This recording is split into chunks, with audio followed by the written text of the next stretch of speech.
Well, hi everybody. This is Rob Decker doing the Rug Lounge again this week, and I've got Brian Jesperson as always. Brian, tell everybody howdy. Hey, how how's everybody doing? It is good to see everybody, and really, really good for you to be here, Brian.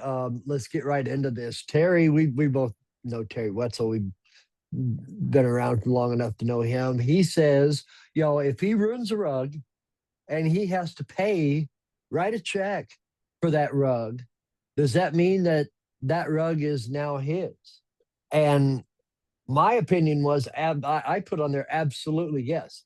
If I go to a burger joint and pay for a burger, that means I get it. And so that's the way I look at it. Have you ever been in that situation, Brian? I have not.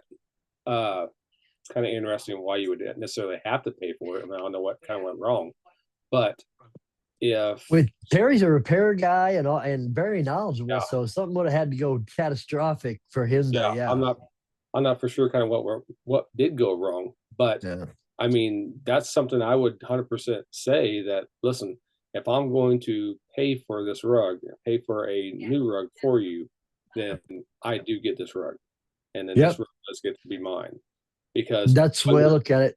well, there's a lot of really top top even carpet cleaners that have some incredibly high dollar chairs and rugs like inside their offices. I mean, you would be surprised, and you ask them, well, I mean, why do you have those chairs there? Well, it was an expensive lesson. So Yep. that's something that's kind of a gimme to me that if you're going to pay for it, you're going to get it. I agree 100%. And it's good, like what was it? We had there was a cushion that we urine soaked a cushion with a cover on it, fabric cover. And we didn't get it dry fast enough and the cover bleached. And we found a new cover and got a new cover and everything. Customer never knew anything about it. But the guy who was responsible for doing the treatment, he told me, he said, "Can I have that?" And I was like, "Yeah." He was like, "I'm gonna put it up in my bedroom so that every day when I walk in and I walk out, I will look at that and say, you don't need to be doing that no more."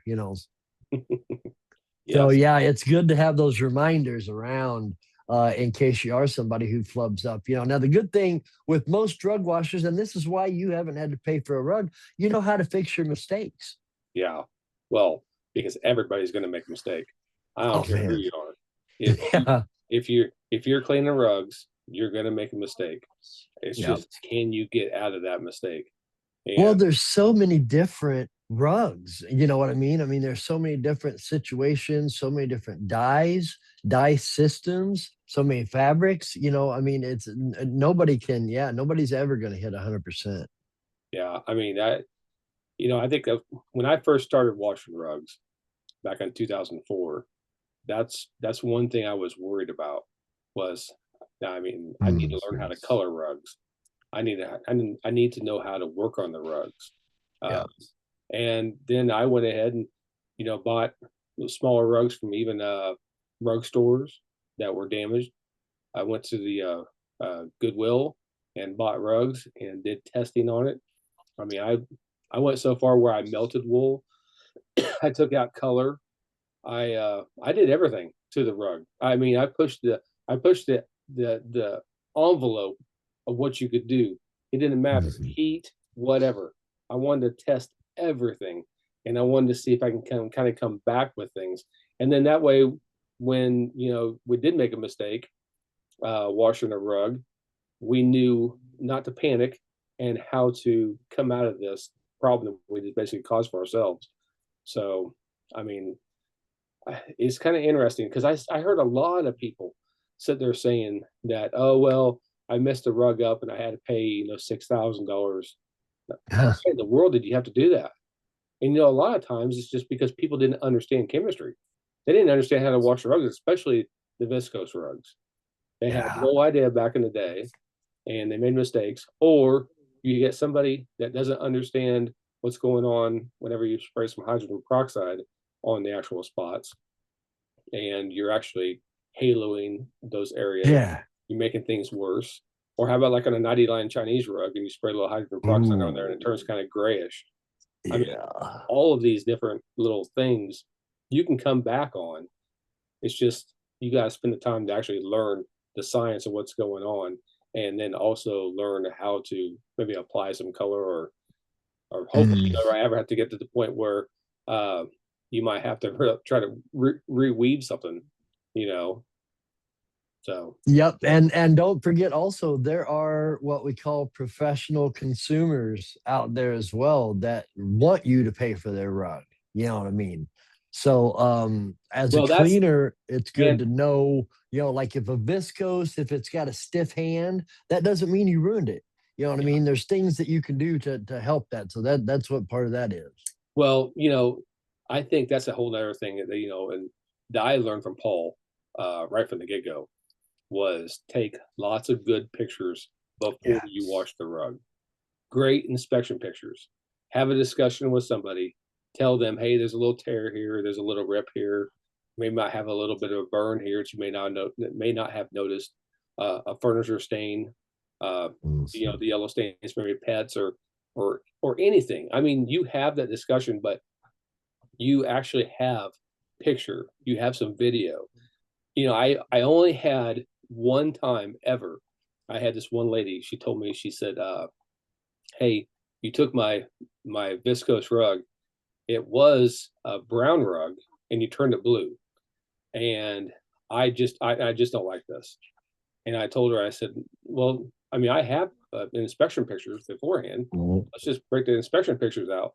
So we did, and lo and behold, they actually brought it to our shop, and their feet were in the picture. and and and it was also time stamped, so they knew that, hey, listen, I mean, this is the real deal. And her Right. husband even said, honey, I hate to tell you, but you're thinking about another rug. Oh no, Yep. I'm not. Oh, I'm not. He screwed my rug up. And he says, there's the pictures before we even did the job. The rug looks better now than it did before. You're thinking about the Right. other rug we used to have that was like this one. But you got to take pictures beforehand, and don't let somebody else's problem, or let somebody that maybe made a mistake like this lady, or maybe she doesn't like the rug and they're trying to Mhm. pawn it off on you and trying That's to say, right. hey, listen, I mean, the rug store, they had a sale. I don't like the rug. We're trying to make some money on the rug. Uh, Yeah. so let's just blame it on the rug cleaner. But you got to And take those pictures, right? oh, absolutely. And see now with the newest iPhones, you can adjust the time and date stamp on your photos now. I don't know if you know that, but we have that ability now on iPhone, which I think is stupid. I don't think they should have done that Hmm. at all. But what I do, I pay for a third party app that that does timestamp and all that, and there's no fooling with it, like, so and it's an app where it'll take all the pictures, let me put circles and arrows and all Yeah. that and words across it, and then I put them in to categories and send them in an email, like an inspection report Yeah. to the client. And boy, oh boy, let me tell you, they love that. They love that. And then when they get the rug back, sometimes I even load pictures of after pictures and send them to them before I bring the rug back. But usually I like to see that look on their face. You know that look, Brian. You get it Oh all the yeah. time. Oh Yeah, yeah. you get it all So the time. so do you use company cam? Yeah, that's the one. Okay. Yeah, we've Yeah. used company cam for a long time. Man, I'll tell you what, it did. It replaced tagging. I don't tag rugs anymore. Yeah. It's a picture. You know what I Yep. mean? And Yep. associated with the name and an address, and boom. And I like that somebody else can be working on the rug and can mark it. Hey, I've dusted this, and everybody in the system knows it. Yeah. It's So it's it's a it's it's a good it's system. a great system to have. Yeah. It's also like, let's just say you're on the fly and maybe you're going to go to somebody's house, right? And maybe you didn't maybe they're a new customer and you don't have all their stuff uploaded, but at least you got a picture of the rug, Right. and it geo tracks the address. Yep. You know Yep. darn well that this rug right here belongs at this address, no matter what. Yeah. Yep. And And then you can cross-reference the address and house call or whatever. And yeah. oh, exactly. And even if you don't do that, let's just say like I do a lot of text. Uh, I mean, everything comes through text. So Mhm. all you gotta do is do a little search on that address. Bam, everything Right. comes up. So I always make sure someone texts me their first name, last name, their home address, their email address, everything. We haven't lost a rug. We haven't had one problem. Um, the only thing I didn't like, I think, about the House Call Pro, when I have like multiple rugs, because sometimes we'll get somebody who might have maybe 10 or 20 rugs that's, in Oh, the same person, and I want to know whether or not what stage they're at. So I did go ahead and upgrade my membership to Trello, and so I use Trello inside the rug shop, and I use Company Cam whenever we're going out and we're picking rugs uh, up and we're dropping I rugs off. see. So while it's inside there, all someone has to do is a picture of the rug. All they have to do is just put their finger and slide it over. It's been dusted. It's on the ready rack. I Right. call the ready rack ready to be washed. Yeah. It's on a dry table or it's on a dry tower. Where is it at? Because what happens if you might have maybe 50 rugs inside there, and you're like, "Where's this rug at?" Well, Right. it's on the tower over here, or it's on rug Right. number 1, 2, or 3. You're going to find out where it's at. It makes things work pretty well. Plus, on top of that, I'm able to actually have my techs actually sign in on that rug, so I know when they start actually washing the rug. I know when they finish. I know if they actually did the QA inspection on the rug afterwards, because we wash the rug. We do a quality assurance inspection on the rug. We do some detailing. I mean, Yeah. everything kind of flows. It might seem a little crazy sometimes. Maybe I have two separate apps, but the Company Cam app it's incredible. It's incredible Yeah. because what happens if you have even just one person going out and picking up rugs? You know what time they were there. Uh, Yeah. you got the picture of the rug. You have a picture of where the rug laid in the house Yeah. exactly, which way it was turned. You can use that app for so many different applications.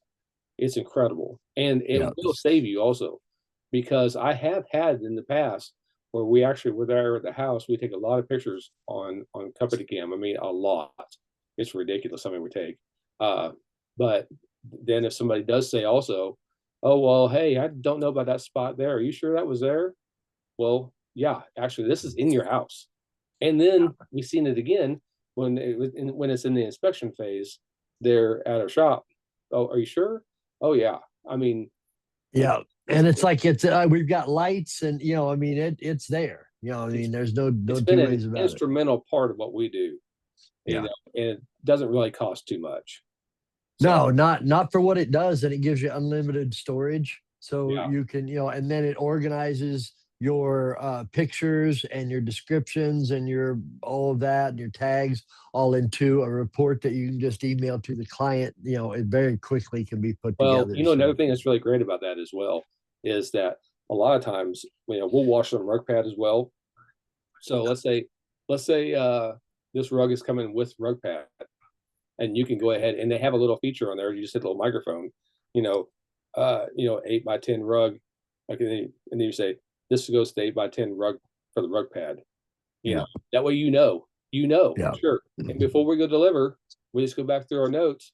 Oh yeah, where's the rug pad? We make sure everything just works seamlessly, and I've not had any problems at all. So I'm laughing because I didn't use the system here, but what was it last week? Sometime we took a rug back to a lady who took a rug, an ottoman, and another rug.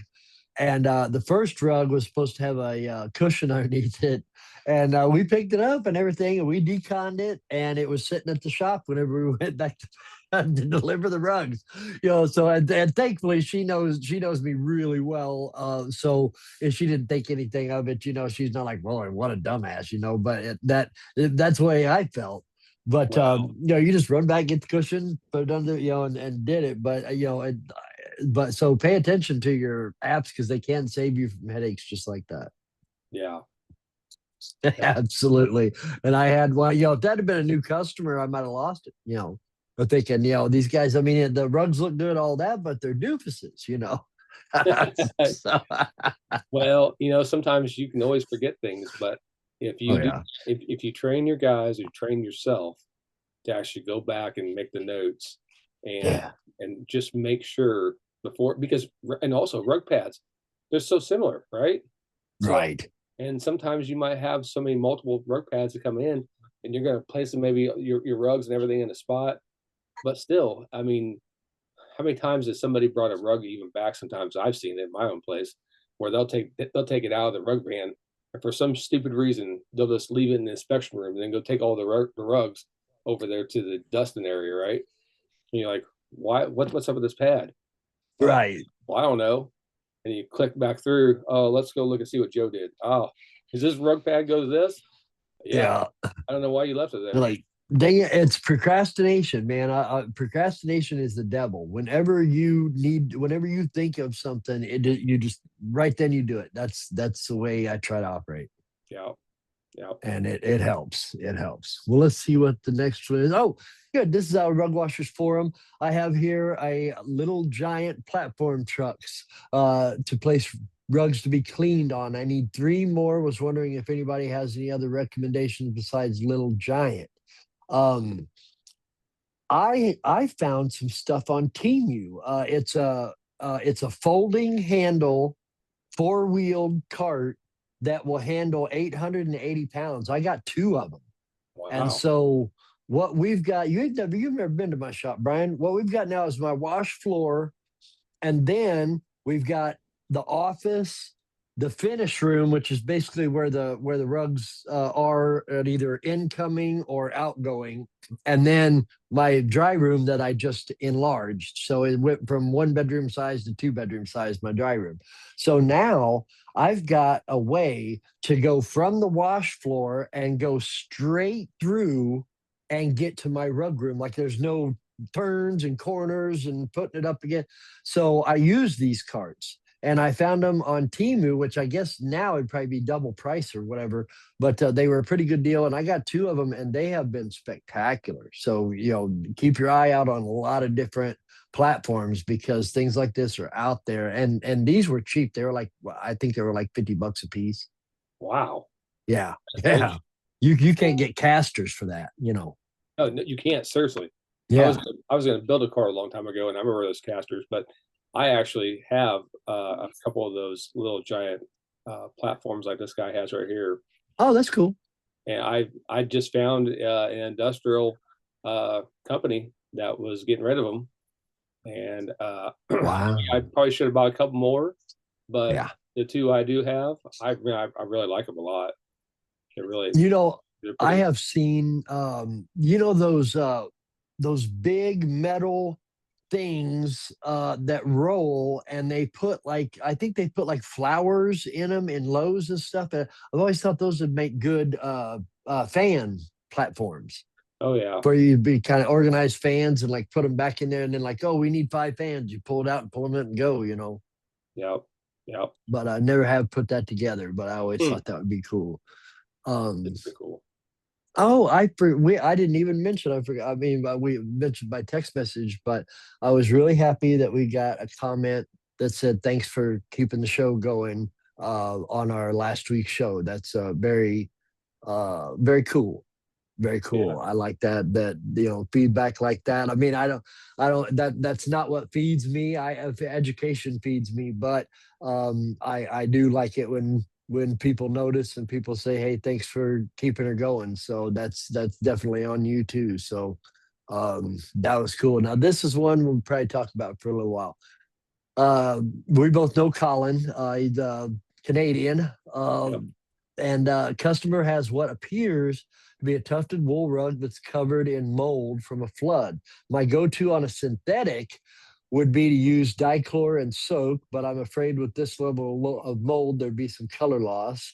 Anyone have a recommendation on how to approach? Now, this is, of course, now this is the back, Mm. and boy, oh boy. But did I get? I guess I didn't get a good picture of the front. Damn. Mm. I thought I had a good picture of the face, but the front will do. But anyway, um, there's a lot of things that kill mold. You've just got to figure out if this is a tufted wool piece, then the face yarn should be good, and you should be able to stop arrest the mold and then remove the backing, and then lay a new backing on this, and it should be fine. You had to inspect the face real good just to make sure that some of the edges. But I mean, for me, looking at this thing, it you know it looks like it's in pretty good shape on the face. Yeah, it So does. I mean, would you attempt to That, save this one, Brian? well, that looks like that's probably maybe after the wash. I would think, but I don't know. Maybe if it looked that good on the front, that's Right. amazing. Uh, And see, that's what I'm saying. I don't think the mold is penetrated through. I mean, of course, you'd have to inspect it, but yeah. So then maybe they use that outside, maybe as like mm, a front door mat or something, because that kind back of, of that tufted rug, that's just an open faced back tufted rug. I've seen a yeah. lot of those, right? Yeah, it's just got the netting and then the border Yeah, tape. It doesn't have yeah, any real backing or any real glue, really. I mean, it's got probably some sizing or something on it, but yeah. So I mean, you can definitely wash it. I mean, I prefer to first start off always just washing with triple D. I mean, yeah, that's just what I like to try to use. And then, I mean, you can use various products to actually do something with the back of the rug with the mold and kind of do, if you want to do testing, like I have the ATP meter, you know, right. you can do some testing to the back of that. And And verify. What I would do is do what I'm going to do, and then verify that I've got my microbes under yeah, control, yeah. I mean, that's and what then move forward with repairing it. I mean, yeah. that's Well, that's what I like to do. I like to use that ATP meter just because I want a little uh, sense of security for myself to say, hey, listen, this rug is safe. I mean, yeah, I swabbed the rug. I swabbed the rug at the beginning of the test before we touched anything, and you can see how high it is, and then you can do it afterwards, and you can see kind of where you're at, and you can see exactly. whether or not if it's safe or not. Um, and then yes, if you 100% get it safe, and you want to put a backing on there, that'd be nothing to do. It's super Yeah, easy to do. I personally like to use that custom rug compound. Um, it's the best glue for the back of the rug because we trowel that on there and then we lay the canvas backing on, and it's very pliable. I mean, and when it dries, it doesn't dry super stiff, so you're able to right. put the rug up real nice. You're able to move it. The only catch to this whole entire thing is that if you do put a backing on there, you want to make sure that before it dries, make sure it's totally squared up, Yeah. because if not, I remember one time that guy Joe works for me. He went ahead and he took this backing off, and boy, he was so proud of himself. He put this whole thing back together, but it looked like a trapezoid. I was like, dude, what are you gonna do with that thing? And he was like, what? And I said, are you kidding me, dude? I mean, this is absolutely crazy. I mean, this is not going to really work out very well, and it's pretty much dried. I mean, we I mean, only thing we can do to help try to mitigate this problem is we can rewash the rug. Go Yeah. ahead and wash it like this now, and we can actually stretch the rug and help it Tack it a little and bit. see if Yeah. we can try to get it dried in place while we're stretching the rug. And we did, and it worked out. But was I satisfied? And on top of that, I lost money because we had to wash it, we had to dry it Yeah. using fans, dehues, space to actually do the thing. Because there could have been another rug that could have been there being taken care of Yep. instead. That's right. So That would have made money instead of doubling up. Yeah. yeah, it's just that was an unfortunate deal. But sometimes you just get a little tripped up on that if you haven't really done it too much. But Oh yeah. that Oh doesn't really yeah. we don't really have that problem anymore. So we always make sure That's good. perfectly squared up, and Yeah. we make sure it's when it goes back, it's perfect. A 4 foot level, a straight edge from the hardware store. There's a lot of ways to make sure, and you can even get the T edge. So those kind of things are important. And believe me, if you don't notice them, your customer's going to notice them. That's going to be the thing. Yeah. Well, And that's why I love also. I mean, I love using dry tables. I mean, I really do. yeah, I I mean, love your but dry tables. a dry table, I can sit there and I can set it on there, and it's already it already has the good edges to it. You can line them all up. You make sure it's absolutely perfect. I mean, it's it's an it's an incredible tool. I think it was, gosh, who was that? It was Hyperman's class that you and I took that you got the Oh yeah, that first dry it was table. an interlink. Yep, that's when Yeah, you got that yeah. first I table. I still have that remember it. dry table.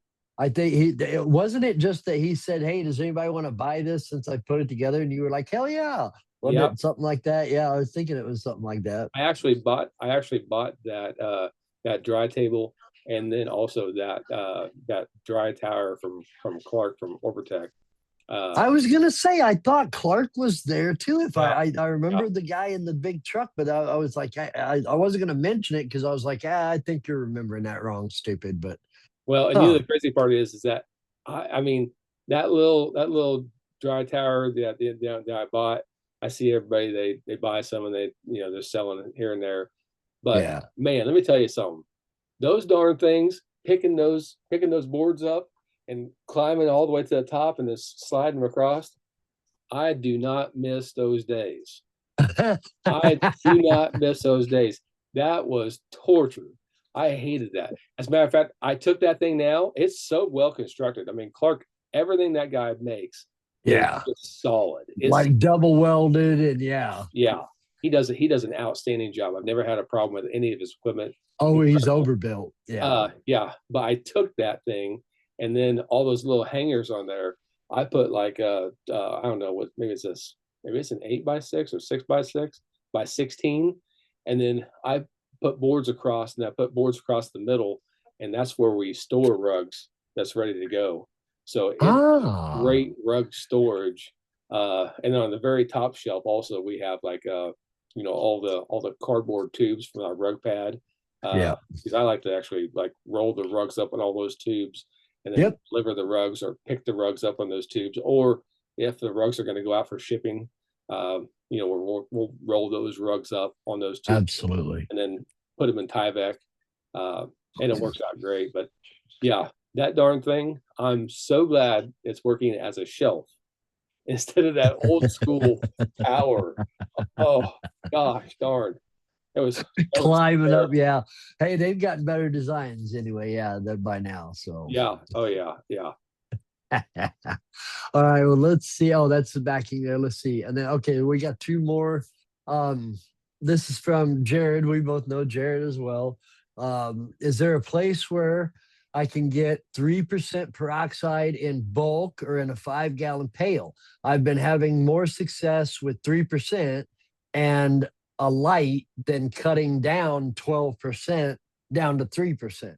So I guess one of my concerns right away is if you are using peroxide enough to want a 5 gallon pail of it. See, when you want the smallest bottle of peroxide you can get, because once you open it, the oxygen is just coming out of it unless it's tightly capped and it is in a cool, dark storage place. So, um, you know, I've always wanted the smaller bottles, but plenty of them, and I know from a bulk that's wasteful, but you get that punch of that, the full 3% when you open up that bottle, and then after you open it, it sits for 10 days and you open it up. I don't think it's quite 3%.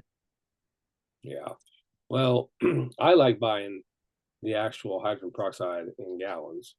Mm, I enjoy. I mean, I typically like to buy the 12% from Paul, yeah, and I mean, then I also have some of the quart size bottles that I actually yeah, got from, I don't know if it's Sally's or Salon Brands or whatever it was. They have the volume, whatever it is, volume, 40 and 50. Yeah, yeah, and 20, I think, something like yeah, that. they got 20. Yeah, So I just went to Home Depot and they have some of these nice little Zep bottles. They have a really good like yellow trigger sprayer on the top, and they seem yeah. to work super super good. They don't really break down ever, and so we'll go ahead and take distilled water and the 12% hydrogen peroxide. We'll measure it down to 3% and put it Mhm. inside those bottles. I've never I've never had any problems.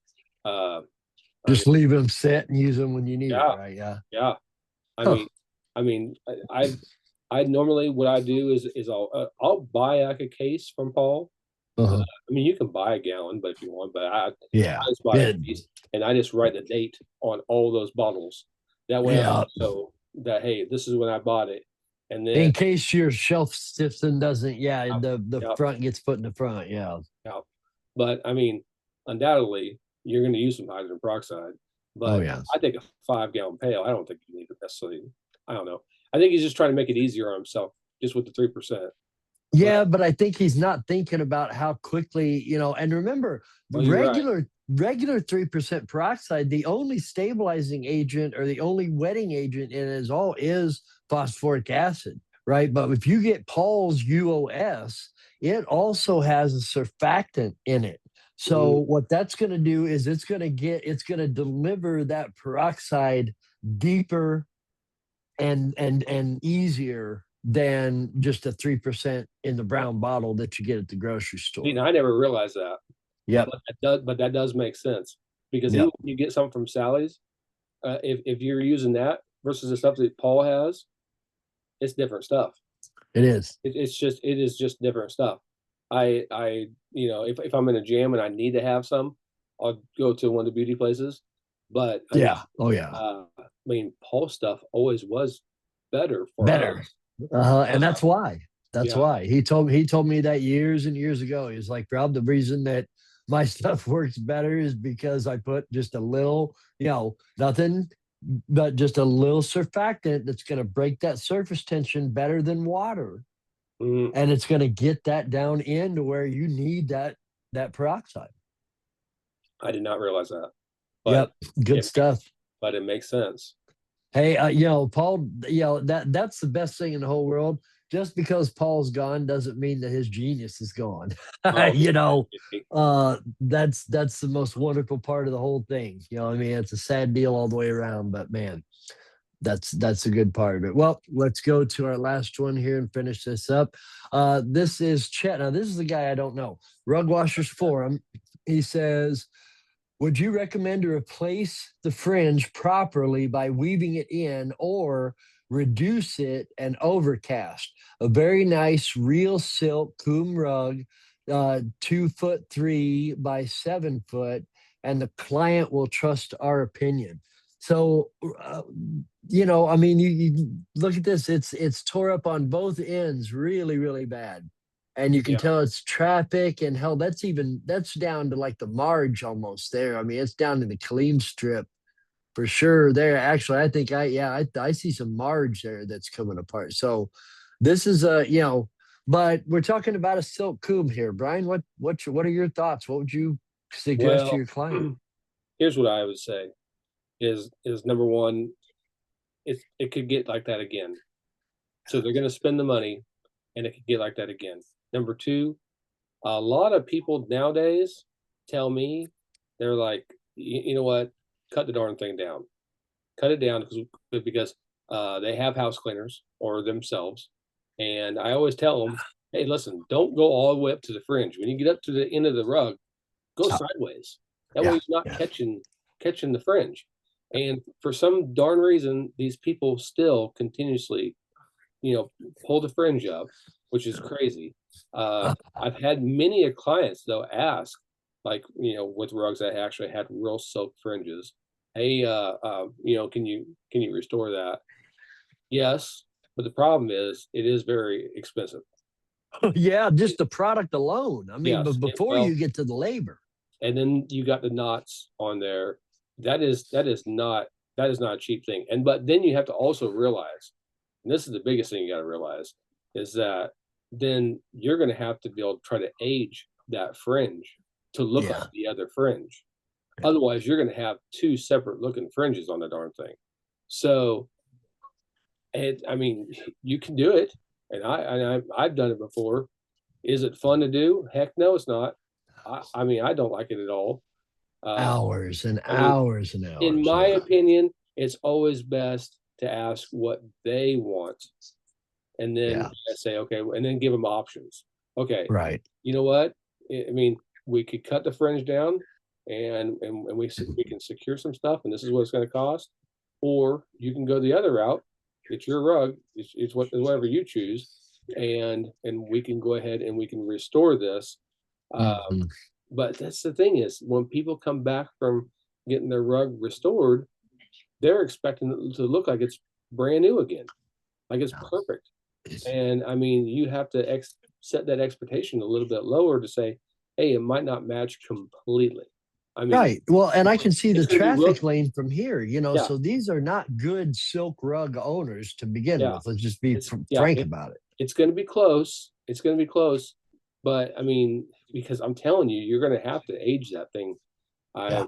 I mean, even some of the guys that do rug repair for us, that are they're from Turkey, and I think the other guys from Syria, uh, they do an incredible job.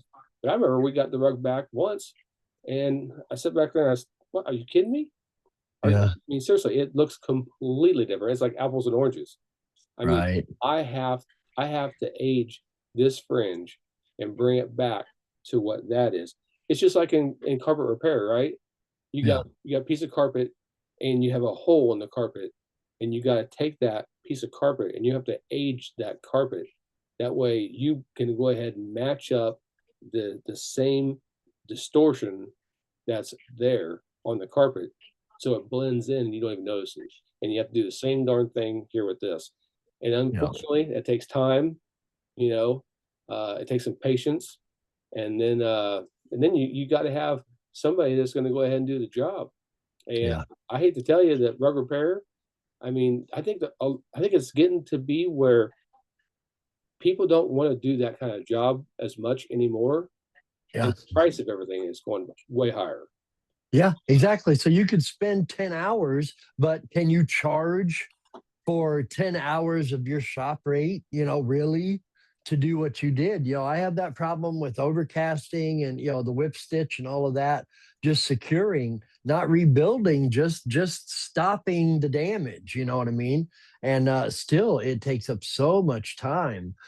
Thank God my daughter-in-law picked it up and was able to, do a really good job. She's in the middle of repairing two braided rugs right now. I mean, they're like, 8, 10 foot, 10 by 8 or something. They're huge.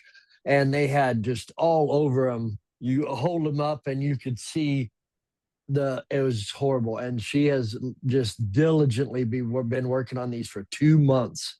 And I'm finally going to get the payday here probably next month sometime.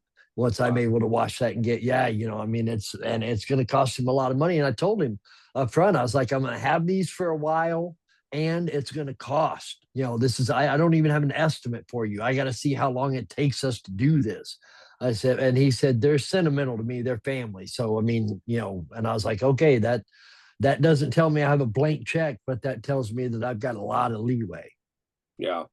Well, because, I would say when he's asking on here saying the client will trust our opinion, I mean, there's the majority of people nowadays that just don't really care for those longer fringes. yeah, They just don't. And it's just like viscose rugs, right? A lot of people say I don't like to wash a viscose rug. Well, the people like the viscose rugs, so yeah. that's the reason why they're there, right? So when And they're people see staying these too. They're rugs, not going anywhere. and when they see these kind of rugs, and if somebody actually says, hey, I'd like to try to sell this rug to somebody, I mean, the chances of somebody actually looking at the rug and saying, "Oh yeah, I really love it because the fringes are long," no, No. it's just not going to be there. I mean, Yeah. at least from what I'm seeing, because I can't even believe the amount of people that ask me, "Can you cut the fringes down?" Can you? I just don't. I mean, I don't care for them. Or people Right, say, right. It's like, well, really, you shouldn't. "Yeah, You know what I mean? Really, I should not. But this is your piece of art, not mine. yeah, But if this were mine, and I say that all the time because for me, I'm like I have a whirling logs Navajo that has moth holes and side cord damage and just it's a mess. But it's my whirling logs Navajo. You know what I mean? I wouldn't trade it yeah, for anything, and I don't want it repaired. yeah, I'm a true rug snob. I like rugs in their natural state, how they come to me. you know, and I've bought a couple of brand new. I've bought, so, and then I bought some that have some real age on them, and they've got problems and they show their age, but I like that. But I don't know, man. Like if I had a silk poom and it looked like this, in my opinion, I think I would want the fringes to Mm. be done. Not necessarily long, you know what I mean? I mean, I'd match what was there. I wouldn't want to trim anything for sure. Well, not But yeah, I think you try to trim it down to where you have a little fringe. If right. if you have a little fringe on there and you can bring it, I mean, that to me seems like it's a better option. But It's a compromise, yeah. but honestly, it really comes down to what the client wants. Yeah. If the Yeah. client wants 10-foot long fringes, guess what? There's Yeah, gonna that's what you be long get. Yeah, fringes on and it, right? you want them braided? I got a girl that'll braid them. You know what I mean? Yeah, Yeah, I mean it's like yeah, whatever. And I get that, but I do try to push them one way or another a little bit and tell them if this was my piece, yeah. this is what I think I would do. Um, and and sometimes that opinion is about that I think their piece needs that. I almost because I'm such a purist, I want it in the form that it comes to me, but that's not always what I think is best for my client. And Yep. so that sometimes those two kind of clash a little bit with me. Um, I always just try to go whatever they really want. I yeah, always try to listen to them and say, all right, let's just talk yeah, about this for a second. What's going on in your house? I mean, yeah. how do I best serve you? I mean, And maybe most of their rugs in their house look like this, so they think fringe is the biggest pain in the ass there is. You know what I mean? That could be exactly their opinion. yeah, But you you have to never know. They might ask have, them and listen to them. yeah. I mean, you just never know. You gotta listen to them. You gotta understand how the rug is being used, where it's being used. You Yeah. know, do you want to bring it back to like the original look of the rug, or do you want to alter it a little bit to satisfy your needs, to make it Right. aesthetically pleasing to you? So, Yeah. I mean, that's where you just really got to go. I mean, and then on top of that, document before you Yeah. start cutting on fringe. Document, right? Like where you can use company cam on there and be like, okay, this is what your rug looks like. All right, I'm going to and take some scissors. I'm going to cut down to this, match that, and Right. And I want your opinion. Is this what you want? Yes. And I yes, want it written down. Yeah. yes. Yeah. I don't know. No verbal. Yeah. Nothing verbal. It needs to be written down The and worst agreed thing in to. the world is to take a rug and then you just think you're going to go ahead and even ones and the majority of rugs like that with a fringe and they're not just absolutely perfectly straight Oh, yeah. rug. I'll ask them, hey, I mean, do you want to trim it up, just kind of match it up just a little bit and then take a couple of millimeters off? And some people would say, oh yeah, and then other people, nah, just leave it how it is. But I Yeah. want to bring it back to what they want, but I Yeah. want to make sure that I document the fact of what's happening and what's going on, you know. So Absolutely. It's so important. And then it's so important also, as you were talking about, to give your client options. It's good for you to be able to say, we have the skills to repair this, leave it exactly like it is, but know that we're not going to have any further damage going on through traffic because we're going to put some securing stitches in here. We also have the knowledge and skills to be able to trim this down and make this much, much more even. We also have the skills and the people that we can reweave these, so it's about giving your client options and then talking to them about, maybe about your opinion, what I think, what I would do if this was my rug, but this is your rug. What would you like to do? And have those options. yeah, It's amazing. Well, I think we have come to the end of another night, Brian. It is just so good to have you here with me every week. We've been buddies for years, but we never were talking. We didn't call each other on a weekly basis. I feel like I'm getting to know you a lot better and your skills. And I love this. I love this show. So I appreciate you being here a lot. well, I appreciate you and appreciate Paul wanting me to be here. Uh, Definitely. gosh, I just can't. I sometimes I just can't believe he's gone. I know. But I mean, I just don't want all the knowledge that he has to go to waste. I mean, it is good that we're actually out here. We're talking about what how to Yeah. use his skills, what he taught us. Because you Yeah. know what the crazy part is, one day we're going to be gone. Yeah. That's true. Maybe someday somebody will actually look at these videos or whatever and say, "Hey, what these guys have to say?" You know, Right. I mean, Right. I mean, And let's pick it up and keep it going. You know what I mean? yeah, Because I think it's been a valuable asset to people for a long time. yeah, And I'm proud to say I was standing by Paul for 20 years of it. There's nothing like it. I mean, listening to, getting to listen to Paul Lucas once a week for years, yeah, there's just no substitute. yeah, You know what I yeah, mean? There's no class, there's no anything that you just have to be along for the ride. Oh, it was amazing. Yeah. most definitely. All right. Well, I will see you next week. Everybody out there, we will be doing this again next week, as always. And we're just going to keep trucking along because this is what we do, is what we love. And if nothing else, it's just a good time between us two. Yeah, exactly, right? Have a good week, Brian. We'll talk to you soon. We'll see you. Bye.